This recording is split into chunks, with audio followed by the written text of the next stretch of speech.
We are headed to the mountain today because number one, it's beautiful. And number two, you need to get your mountain fix probably at least once a week. Although lately for me, it's been more like once or twice a month. So we are going to be hiking the Bridle Trail. He hikes it more than I do, but I do enjoy it. It's a 4-mile loop, and you can modify it. I think you can do different hikes that are less than that, but we're gonna do the 4-mile loop, and we like to start with the steep incline elevation gain first, so that way you can kind of get the hard part done and over with, and then it's just a slow gradual decline back down to the bottom. So come along and let's get our hike on.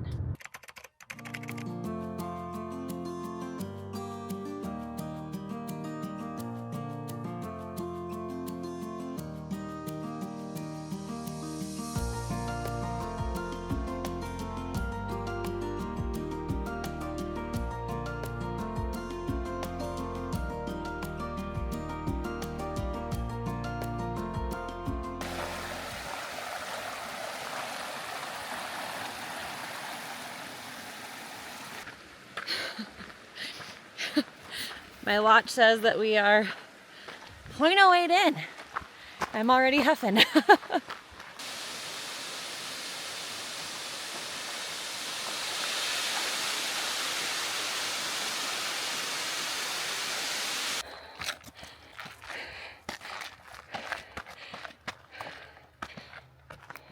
Hey everyone, please forgive me as I interrupt this hike, but I wanted to come on here real quick and just do a quick introduction in case you're new here.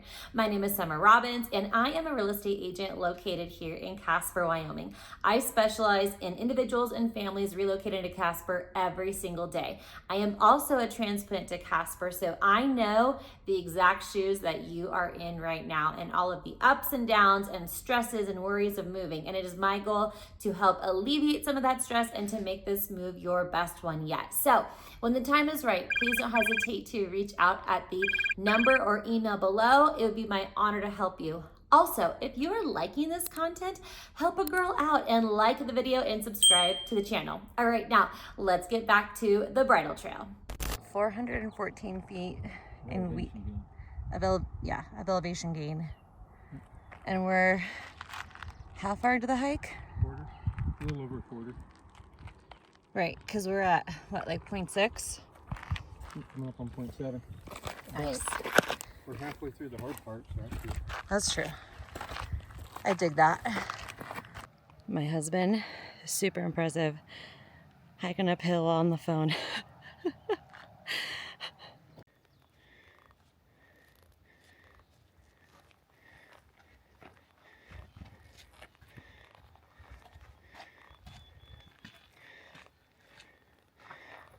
Mile one.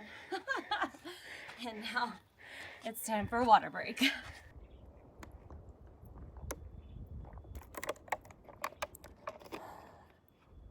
All right, we're gonna keep on moving.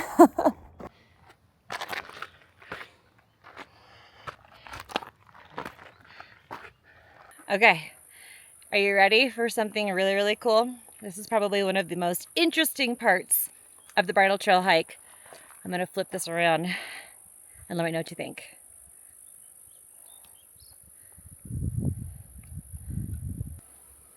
That car has been there for a very long time.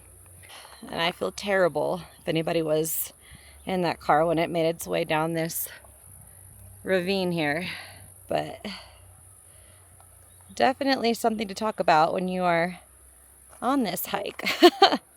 Something that the family and I always talk about when we're up here is it smells like Shaver Lake. If you don't know where that is, it's in the Sierra Nevadas in Central California. And that used to be one of our old vacation spots as a family when we lived in California. We'd rent a cabin, be up in the mountains. It was awesome. But this probably just really smells like nature. But because when we lived in, whoa, I almost tripped. But because when we lived in Southern California, we lived in a suburb, not in nature. it was awesome to smell the mountains and the fresh air and the trees. So this is like bringing back memories.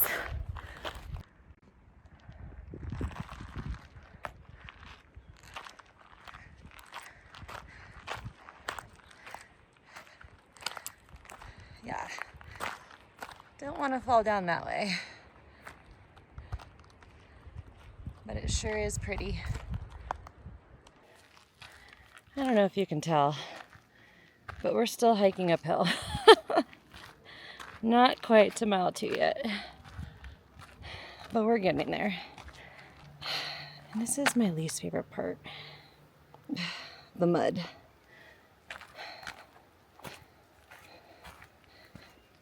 All right, now we are getting to one of the cool parts of this trail, which is this fairy garden that was actually done in dedication to children who have not been found. So whether they've been unfortunately taken or they are runaways, this fairy garden that was put in place was in dedication to them, which I think is so thoughtful and a great reminder of those that are not with us, that should not be forgotten and we shouldn't give up.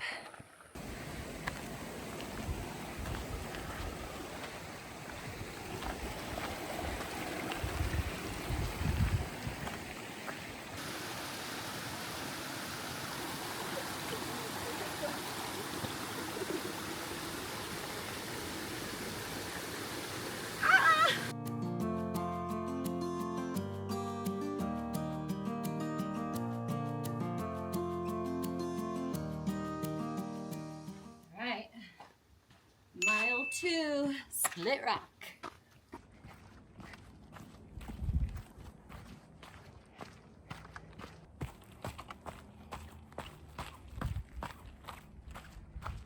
Okay, finally on the descent. Split Rock is kind of that the crest, if that's the right word, of where the incline kind of stops.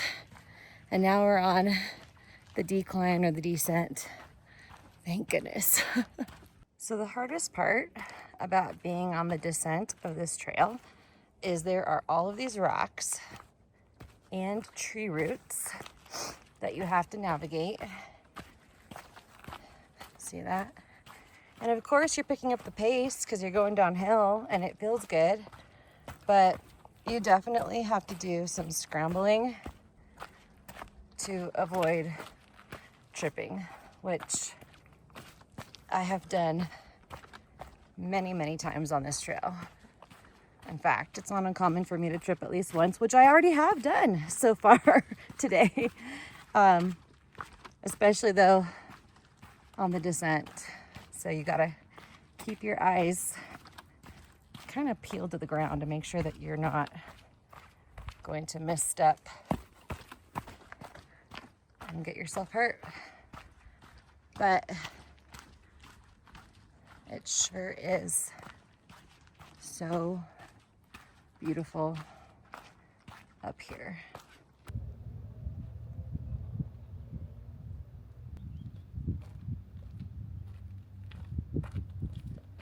All right, mile 3 and on to the final mile.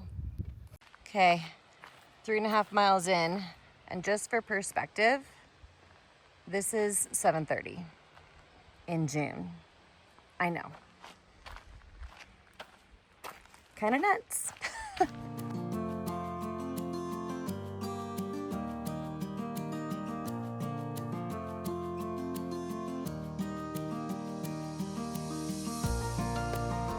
Okay, so pro tip about the Bridle Trail. We are currently hiking the Bridle Trail on a Monday night, and typically the Bridle Trail is just less busy on the weekdays in the evenings. If you go on a Saturday, it's going to be packed with people hiking the Bridle Trail. So my pro tip is the best way to experience the Bridle Trail is after work in the summertime. It's cool, there's less people, and you can enjoy it. And on top of it, we have such long days here in Casper in the summer. I mean, we don't get dark here until close to 9:30, 10 o'clock. So you could realistically wrap up work, hit the trail, be on it by 5:30, finish up if you take your time by 7:30, and still have plenty of daylight out to do whatever you like and to feel like you still got a good hike in. So that's my tip about the Bridle Trail. This is my least favorite part of the trail, because this is some soft dirt slash sand. And it's so steep. Just gonna jog it. Mile 4, and that wraps up the Bridle Trail. Okay, wait. How many times did you almost trip and die though?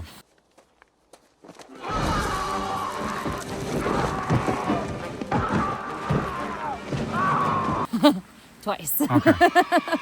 All right, it is now 7:35 and we are headed back to the house. Just finished our hike, and I wanted to share with you that the Bridle Trail is honestly one of many wonderful activities that you can do in the summertime in Casper.